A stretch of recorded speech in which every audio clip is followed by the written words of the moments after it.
Meus irmãos, graça e paz a todos, estamos aqui para mais uma exposição bíblica dessa maravilhosa série que iniciamos na carta de Paulo aos Gálatas, a carta da liberdade cristã, a declaração de dependência cristã, porque foi para a liberdade que Cristo nos libertou.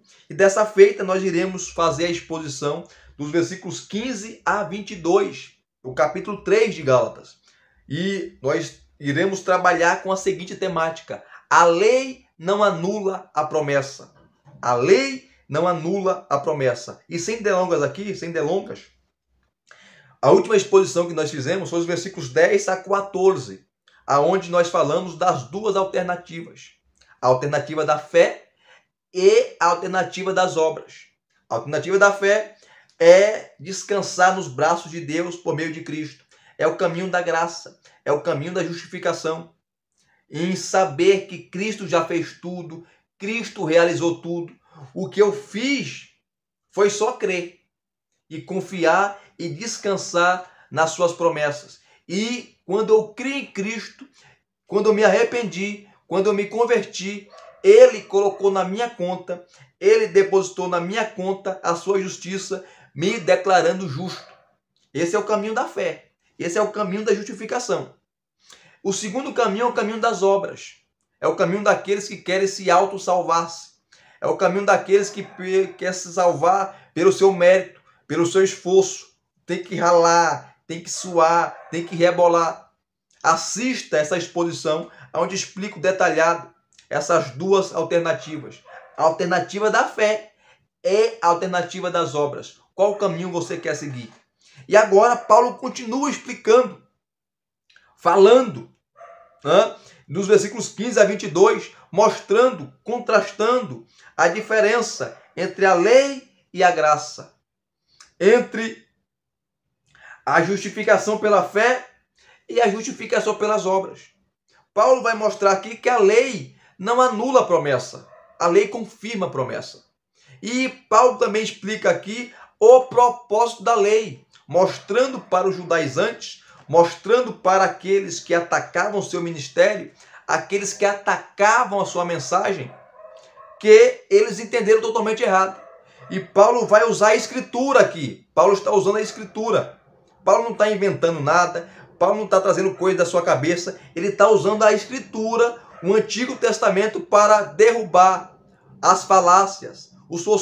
Não só as falácias, mas os sofismas inventados e as caricaturas que os falsos mestres falavam dele, do seu evangelho, do seu apostolado, da sua mensagem. Paulo vai derrubar essas falácias usando a escritura, E ele continua usando a figura de Abraão.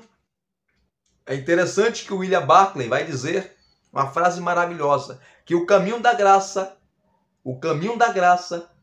é mais antigo que o caminho da lei. O caminho do perdão, o caminho do amor, o caminho da reconciliação, o caminho aonde Deus encontra o homem é mais antigo do que o caminho da lei.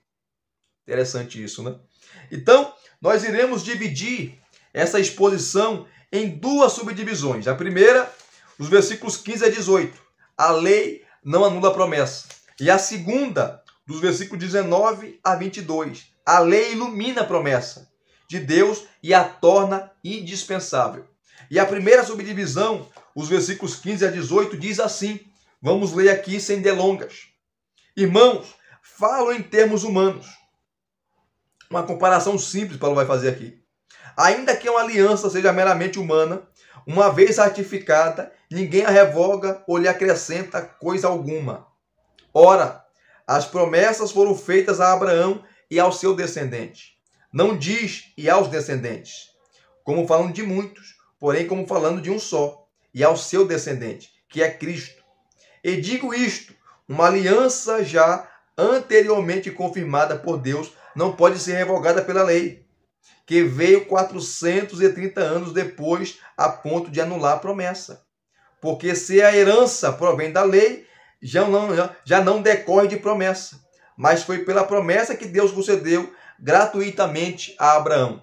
Aqui, no versículo 15, Paulo está citando possivelmente a antiga lei grega, que falava que o contrato, uma vez assinado, quando um testador ele assinava o contrato, o seu testamento, falando para quem ele ia deixar os bens, tá? Depois da sua morte, a família, o advogado ali, ia ter que seguir totalmente aquilo que o testador deixou antes de morrer.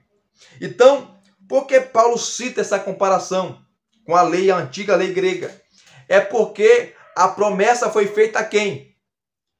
As promessas foram feitas primeiramente a quem? A Abraão. A lei veio depois.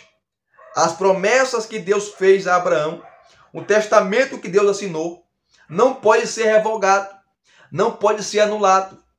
A promessa não pode ser revogada, a promessa não pode ser anulada, a promessa não pode ser tirada por causa da lei. Porque a lei não anula a promessa, a lei confirma a promessa. Então, por isso que Paulo, de uma maneira sagaz, ele usava exemplos, ele pegava, né, exemplos claros que todo mundo conhecia, claríssimos, para explicar, né, para trazer verdades espirituais. Então, Paulo está citando aqui essa antiga lei grega, tá? Que quando uma aliança é firmada, né, quando alguém escrevia, colocava no testamento e essa pessoa morria, não poderia mudar, não poderia se alterar, porque o testamento era inalterável. Aí entra o versículo 16, quando Paulo fala que as promessas foram feitas a Abraão. Que promessa é essa? Que promessas são estas? A promessa que em Abraão seriam benditas todas as famílias da terra. Deus prometeu a Abraão um descendente. E lá no contexto de Abraão, o descendente, no contexto imediato, é Isaac. Isaac é o descendente. Isaac é o herdeiro das promessas. Só que isso aí, né, reverbera, não fica só em Isaac. Porque Isaac não cumpriu todas as cláusulas das promessas que Deus fez, do testamento que Deus fez com Abraão. Quem cumpre de fato todas as cláusulas, todas as promessas, e as famílias são abençoadas, todas as famílias são abençoadas, são justificadas, ouvem agora as boas novas por meio do evangelho pregado, o evangelho de Cristo. O descendente de fato de Abraão é Cristo, aonde as promessas que foram feitas a ele são cumpridas. São cumpridas. Aonde o testamento deixado por Deus a Abraão são cumpridos. É Cristo que é o descendente. Então Paulo vai explicar no versículo 16. Ora, as promessas foram feitas a Abraão e ao seu descendente. Aí Paulo fala, não diz e aos descendentes, como falando de muitos, porém como falando de um só, e ao seu descendente, que é Cristo, quem cumpre de fato todas as promessas que Deus fez a Abraão, trazendo bênção, trazendo reconciliação, trazendo perdão, trazendo salvação aos homens, aos perdidos, é Cristo. 17, Paulo fala assim, e digo isto, uma aliança, né, que é a palavra grega aqui, que aparece é dietek, aliança, contrato,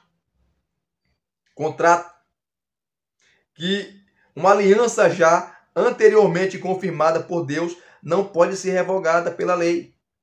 Então a lei não pode revogar, a lei não pode alterar aquilo que Deus fez ou aquilo que Deus falou para Abraão. Não pode.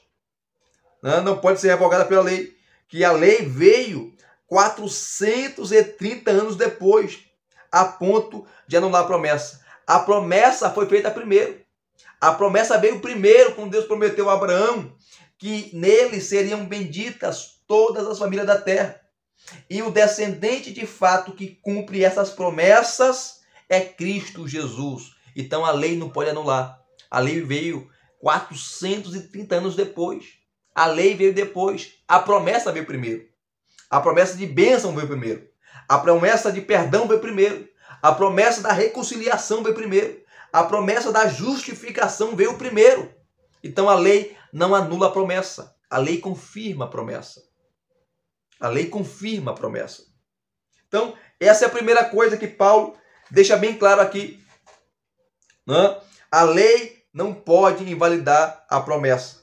A segunda parte está nos versículos 19 a 22, aonde Paulo vai falar do propósito da lei. Aonde Paulo vai falar do propósito da lei. E Paulo aqui, ele vai responder duas perguntas. Né? E nos versículos 19 a 22, Paulo fala que a lei ilumina a promessa de Deus e a torna indispensável.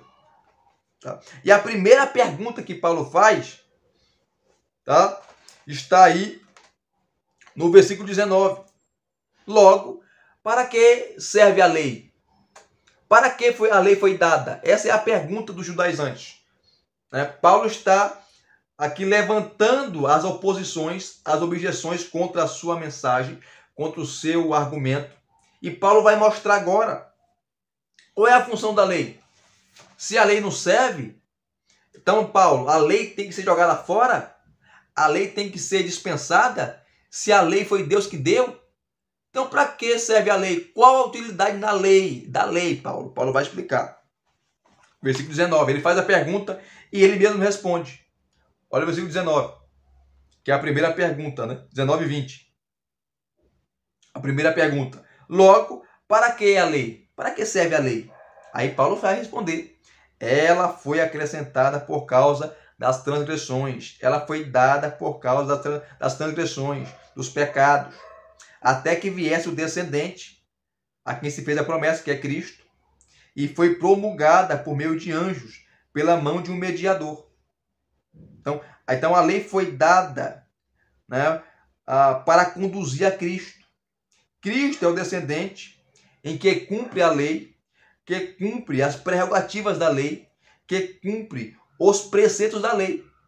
E Paulo fala que a lei foi promulgada por meio de anjos pela mão de um mediador. E esse mediador aqui é Moisés. Né?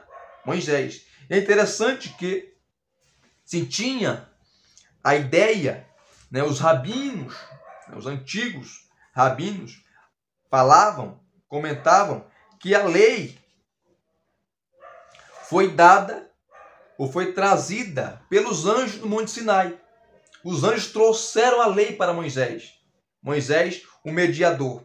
Mas interessante que é na carta aos Romanos, queridos, que Paulo explica de maneira mais clara, mais coesa, mais concisa o papel da lei. Se você ler Romanos capítulo 3, versículo 20, Paulo vai falar que é pela lei que vem o pleno conhecimento do pecado. Porque a lei mostra o que é pecado. A lei mostra o que é transgressão, transgredir, errar o alvo, né? Falhar. É a lei que mostra. O que é pecado? É quando eu desobedeço a lei de Deus. É quando eu desobedeço aquilo que ele estabeleceu, aquilo que ele colocou, aquilo que ele deixou registrado. Então, quando eu não cumpro, eu peco. Quando eu não cumpro, eu erro. Então, é pela lei que vem o pleno conhecimento do pecado. Romanos 3, versículo 20. Em Romanos 4, versículo 15, Paulo vai falar que aonde não há lei, também não há transgressão. Aonde não há lei, também não há transgressão. E em Romanos 7, capítulo 7, versículo 7, Paulo fala que ele não teria conhecido o pecado senão por intermédio da lei. Que a lei fala o que é pecado. Então a lei foi dada, Paulo responde, a lei foi dada para mostrar o pecado, para mostrar as transgressões. A lei não foi dada para salvar. A lei não foi dada para perdoar. A lei não foi dada para justificar. A lei foi dada para mostrar o que é pecado, o que é transgressão, o que é transgredir. Foi para isso que a lei foi dada. Versículo 19. Versículo 19.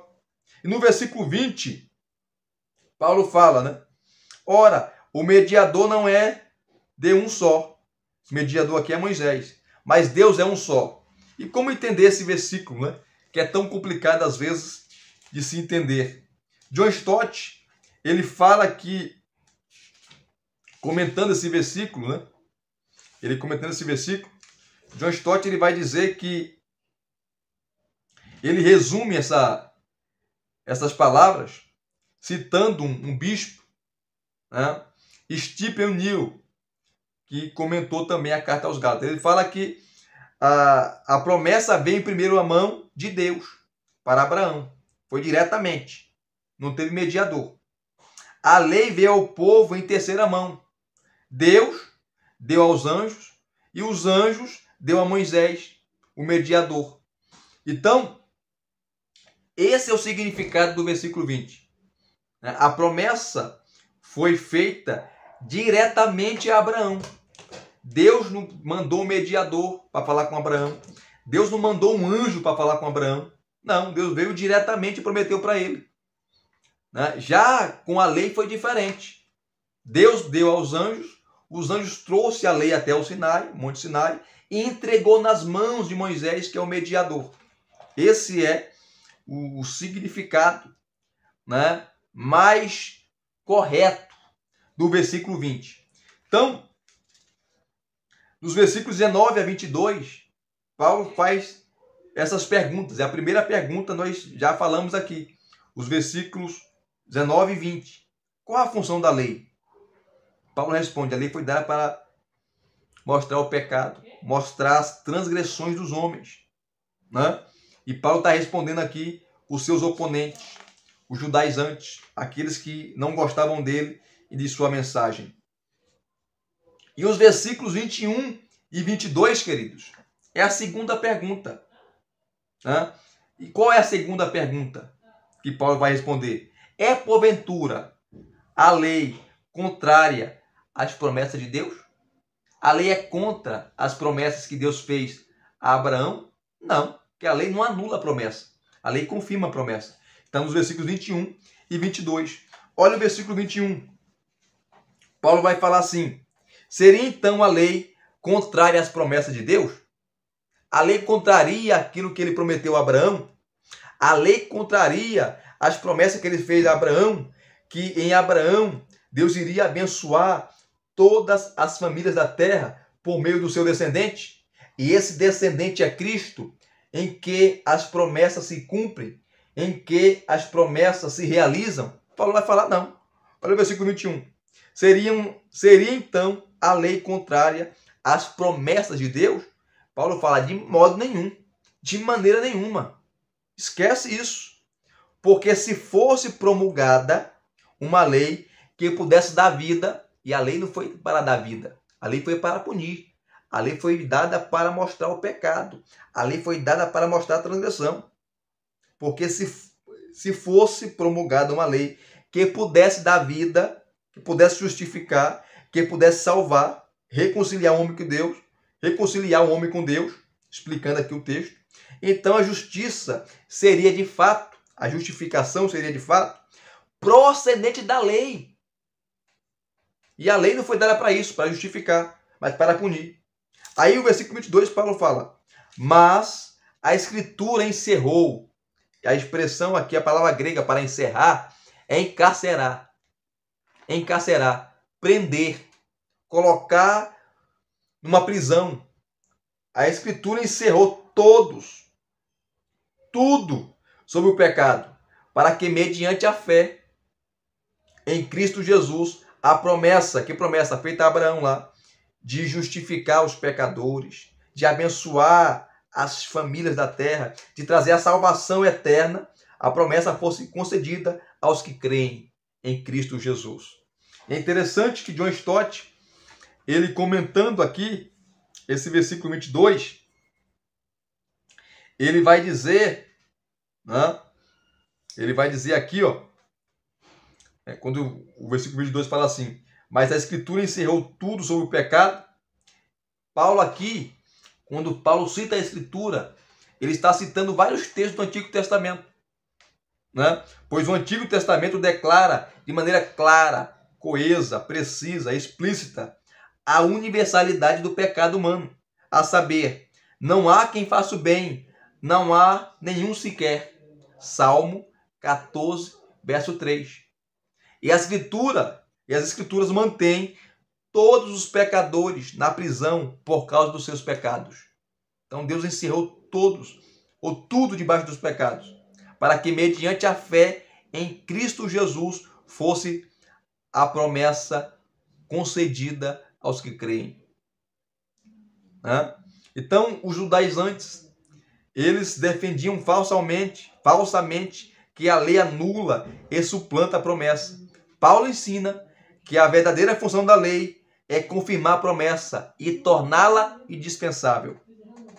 Então, a exposição do apóstolo pode parecer estranha, né, aos nossos ouvidos, mas quando você lê o contexto, quando você lê o texto e quando você entende, fica claro, fica mais claro do que o sol ao meio-dia, que a promessa que Deus fez a Abraão se cumpre no descendente que é Cristo. Se cumpre totalmente, cabalmente, todas as cláusulas das promessas do testamento que Deus deu, assinou, ratificou, chancelou, se cumpre no descendente que é Cristo Jesus. E aqui eu gostaria de encerrar mais uma exposição dessa maravilhosa carta, dessa maravilhosa a carta da liberdade cristã, a carta aos Gálatas.